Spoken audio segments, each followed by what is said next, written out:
El Colegio Mexicano de Ortopedia, en su 75 aniversario, presenta su segundo Congreso Virtual 2021.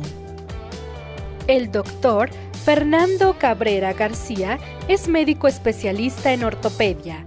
Realizó la alta especialidad en cadera y pelvis en el Hospital General de Xoco.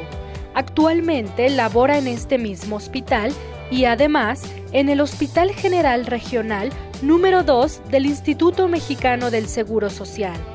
Asimismo, es profesor adjunto de posgrado en el Instituto Politécnico Nacional. El doctor Cabrera nos hablará sobre fijación en fracturas complejas del anillo pélvico y acetábulo. Muy buen día a todos. Les agradezco su presencia en la plática del día de hoy, que en este caso vamos a hablar sobre lo que son las fijación en fracturas complejas de pelvis y acetábulo. Hablar de fracturas complejas en la pelvis y el acetábulo son cuestiones un tanto amplias en todo lo que se refiere a la fijación. Hay fracturas de pelvis, por ejemplo, que se les considera complejas cuando tienen una inestabilidad tanto vertical como rotacional. Sin embargo, en las fracturas de acetábulo se les considera como complejas cuando estas van a presentar alteraciones tanto en la columna posterior como en la columna anterior. Sin embargo, también se pueden encontrar asociadas estas lesiones.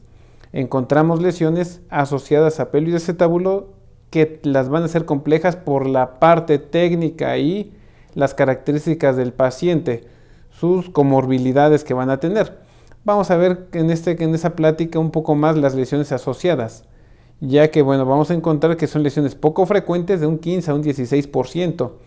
Esto genera que son debido a mecanismos de alta energía, con una mortalidad entre el 1.5% hasta un 13%. Sin embargo, ese es un problema que tiene muy poca documentación en la literatura médica, lo cual pues también genera ciertas dificultades en cuanto a la parte de toma de decisiones, qué hacer, cómo abordar estas lesiones, y es lo que también genera que sea un problema complejo. Vamos a ver que en estas lesiones las fracturas del acetábulo se ha encontrado que se encuentran en un 61% aproximadamente, fracturas transversales, seguidas de las fracturas con un patrón en T en un 23% y con un menor porcentaje de las fracturas que afectan la pared posterior en un 6%. Sin embargo, vamos a encontrar que en las fracturas, cuando están asociadas también a la pelvis, en la pelvis van a tener lesiones asociadas en un 48% en el mismo lado, 27% del lado bilateral y en un 13% del lado contralateral. Esto pues va a tener implicaciones tanto en la toma de decisiones sobre el abordaje y el tipo de fijación que se va a realizar. Esa es una tabla donde se muestran las características hemodinámicas de los pacientes cuando tienen solamente una lesión y cuando vienen asociadas. Vamos a ver que al tener lesiones asociadas, el índice de severidad de las lesiones va a ser de un puntaje de 29. Muy similar cuando son fracturas puras de la pelvis, y va a ser mucho menor el grado de porcentaje cuando solamente es puro acetábulo. El grado de mortalidad vamos a encontrar que se encuentra mayor en los pacientes con una lesión combinada. Esto las vuelve lesiones más complejas en comparación con pacientes que solamente tienen una lesión. Asimismo, la presión sistólica se va a encontrar menor en los pacientes que tienen fracturas complejas o combinadas de estas dos. Vamos a ver que el mecanismo de lesión principalmente va a ser por mecanismos de compresión anteroposterior, y de acuerdo con la clasificación de AO, el tipo más frecuente van a ser lesiones de tipo B, es decir, fracturas con lesiones o inestabilidad rotacional. Y lo que ya comentábamos, el porcentaje en cuanto a la asociación de por lado van a estar más asociados cuando son lesiones en la misma región.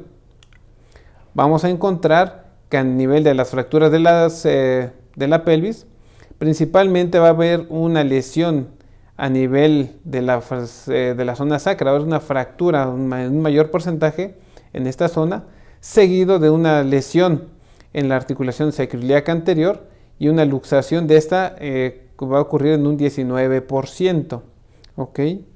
Vamos a encontrar también que esas fracturas pues van a tener ciertos desafíos. Como vimos, son mecanismos de alta energía en pacientes que van a recibir principalmente mecanismos anterior-posteriores, que esto va a generar que tengan lesiones asociadas.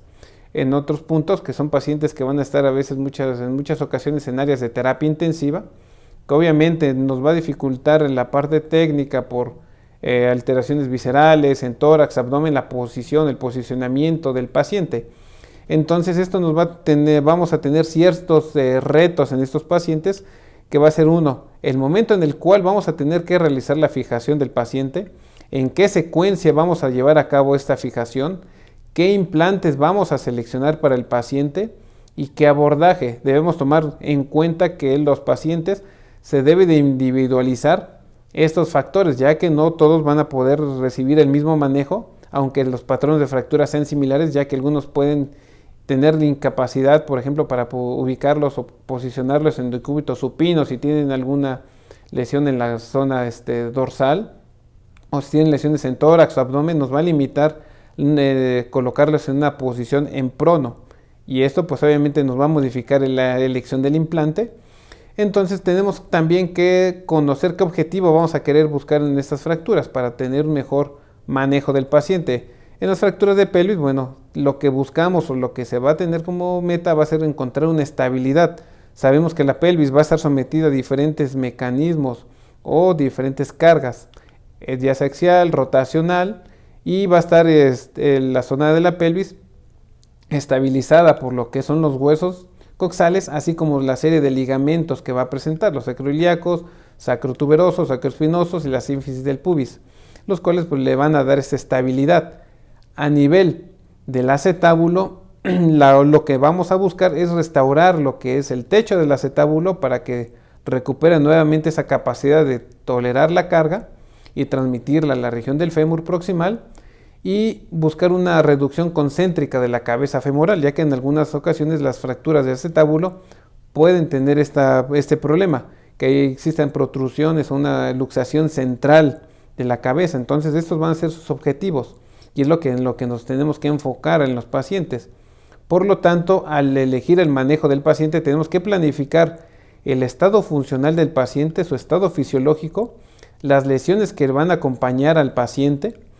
Tenemos que tomar en cuenta la duración, ya que son cirugías largas, cirugías que pueden llevar 3 hasta 6 horas documentadas y muchos ya lo habrán experimentado.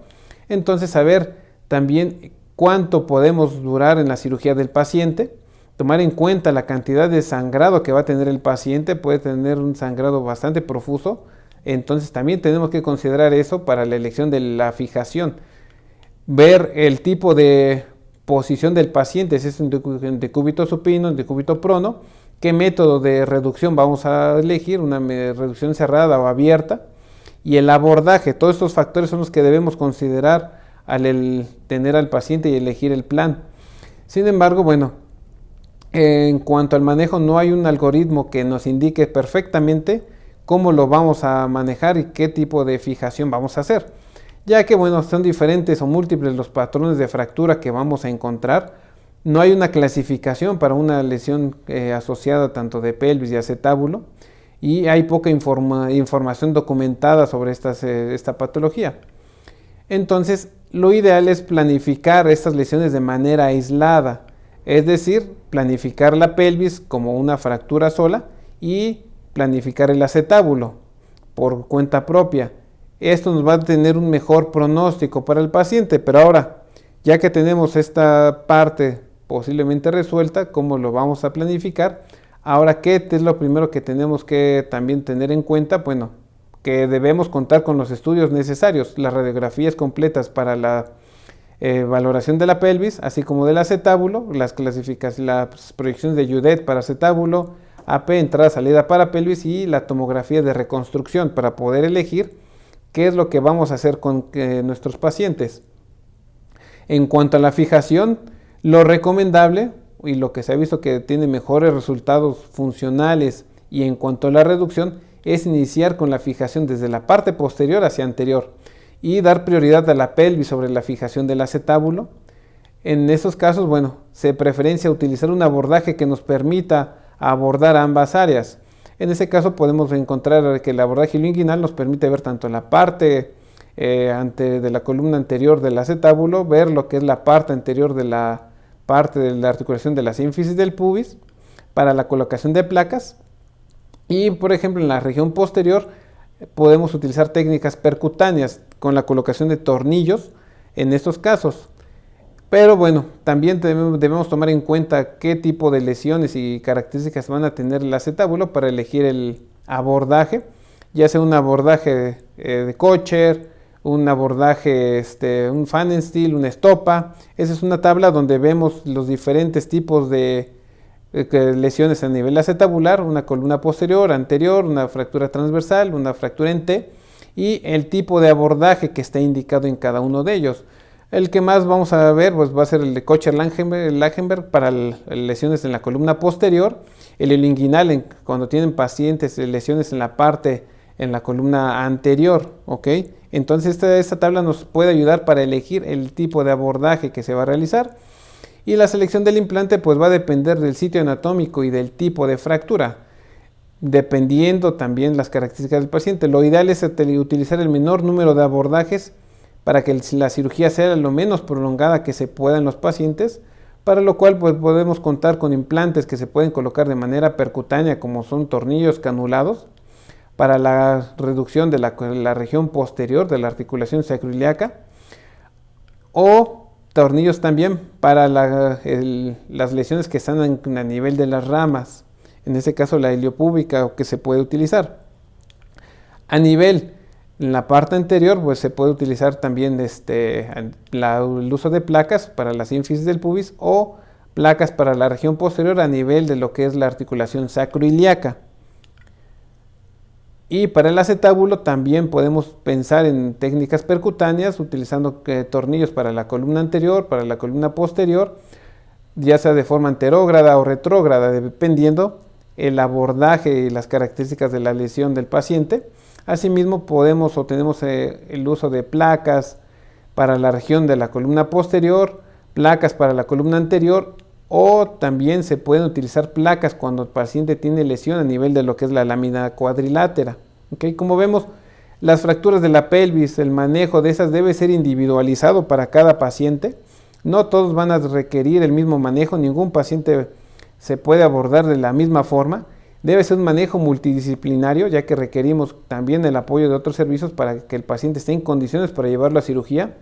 Contar con todos los estudios de imagen necesarios, radiografías, tomografías, para que podamos tomar una mejor decisión sobre qué abordaje e implante vamos a utilizar, y una planificación adecuada para que podamos elegir el mejor implante para el paciente, buscando el menor número de abordajes en el paciente y las técnicas que nos permitan que la cirugía dure lo menos posible, ya que los pacientes habitualmente son pacientes que están politraumatizados, y lo que se busca es que la cirugía se haga lo más pronto posible de una vez que se encuentra la lesión, ya que esto le disminuye el riesgo de mortalidad y mejora los resultados funcionales hacia el paciente.